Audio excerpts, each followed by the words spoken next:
still convinced we made a mistake by having Graham playing in the center and not Goody, because Graham was not as tall as Goody, and Goody was like really a killer. And against Dixio, he was like 190 something, I think. Yeah.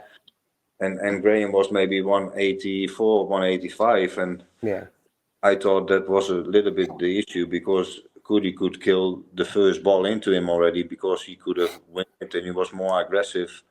And Graham was more a nice footballer. Yeah. And that was me looking back. Goody was horrible. Yeah. Training games, you just did not want it. But he was a laughing killer, you know. Oh. He was a laughing killer. He was always smiling, but he put your head. But you remember when he first came in, and we were training. I think we were training at Burnav, and we were on the Astro at the Bowls next door, the Prentonian, and he had on like basketball shoes for practice, and everyone's like, "Who the hell is this guy? Like, is this guy genuinely is this guy a soccer player? Yeah, soccer player, Jesus Christ, football player." And then ends up turning into an absolute legend. Yeah, but the training was not his favorite.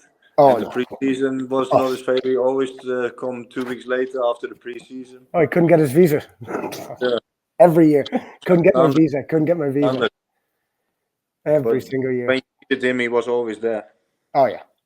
Games, you would never pick anyone above him to go into a game with you. Like the guy he'd kill for you.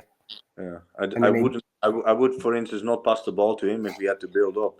But, you know, every challenge, he was there to win it. He reached the game, you know. He had a good speed to win the ball back, get a tackle in. And he was 40 years old for about 8 years. Yeah. It's one of those. I think that's what the delay was with his visas. He was changing his passport every year. Every year, yeah. The only time I see Goody now is when he pops up on Usain Bolt's Instagram feed and he's doing something with Usain Bolt. Him and Ricardo Gardner, the two of them. I think it was Goody's birthday a couple of weeks ago, wasn't it? It was indeed. Is he 55 now or what? He's got he must range. be 51, 52, something around that. Just below me. He's never looked like he's been that much younger than you. It has to be said, John. Crazy. The one thing I need to bring up about that Millwall game, or it might not have been the Millwall game when they started, but I texted you about it earlier, Hume. Eugene's suits. What was the story behind Eugene and the suits? Well, he started a fashion brand, didn't he? So huge in Paris, and he brought all the guys' shirts and that, and he did a fashion show over in Liverpool. He got people over to make them suits, no? To measure them and everything. Yeah, and he got people in to measure them, and you got one sleeve up here and one sleeve down here when you finally got it back. It's like this is tailor-made for us, and huge. It was huge in Paris and tailor-made for us, and they were never the same.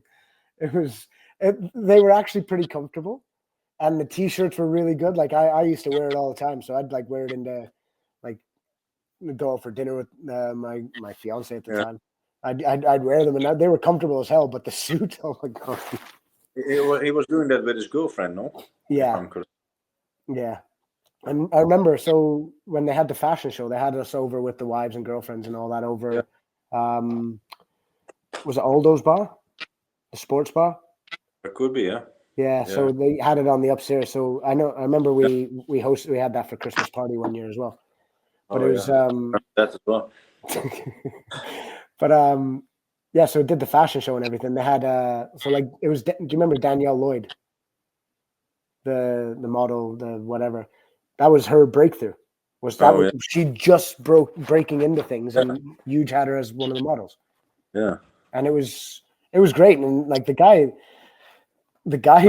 oozed class. It was one of those things. He just oozed class, and like always dressed, always smelt nice. Like he was just one of those guys.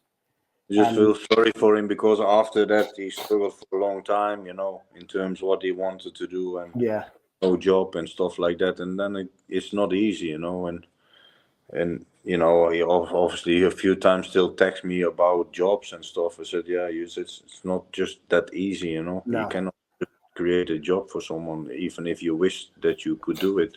Yeah. Yeah. But yeah, back then I told you, Matt, like the suit, I couldn't tell you if I've still got it. It might be in a box.